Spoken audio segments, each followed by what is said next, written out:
കഴിഞ്ഞ കുറച്ചു കാലങ്ങളായി ബോക്സ് ഓഫീസ് പ്രകടനത്തിന്റെ പേരിൽ ഒരുപാട് പൈ കേൾക്കേണ്ടി വന്ന ആളാണ് ലാലേട്ടൻ. കഴിഞ്ഞ കുറച്ചു കാലമായി മോഹൻലാലിന്റെ സിനിമകൾക്ക് ബോക്സ് ഓഫീസിൽ വലിയ രീതിയിൽ ശോഭിക്കാൻ സാധിച്ചിരുന്നില്ല.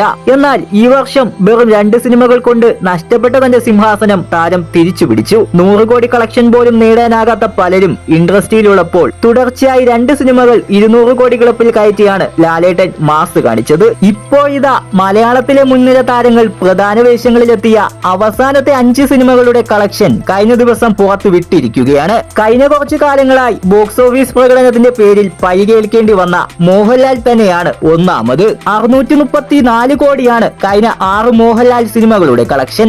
എലോൺ, നേര്, മലക്കോട്ടെ ബാലിബൻ, ബറോസ്, എമ്പുരാൻ തുടരും എന്നിവയാണ് ലിസ്റ്റിലെ ചിത്രങ്ങൾ. 2ാം സ്ഥാനത്തുള്ള പൃഥ്വിരാജിന് 328 കോടിയാണുള്ളത്. കടുവ, തീർപ്പ്, കാപ്പ, ആടുജീവിതം, ഗുരുവായൂർ അമ്പലനടയിൽ, എമ്പുരാൻ എന്നീ ചിത്രങ്ങളിലൂടെയാണ് പൃഥ്വിരാജ് ഈ നേട്ടത്തിലെത്തിയത്.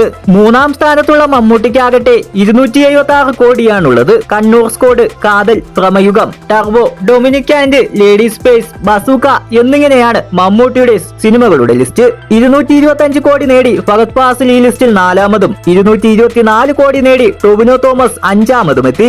അന്യഭാഷ സിനിമകളിൽ കൂടുതൽ ശ്രദ്ധ നൽകുന്നതിനാൽ ദുൽഖറിന്റെ സിനിമകൾ ഈ ലിസ്റ്റിൽ ചേർത്തിട്ടില്ല.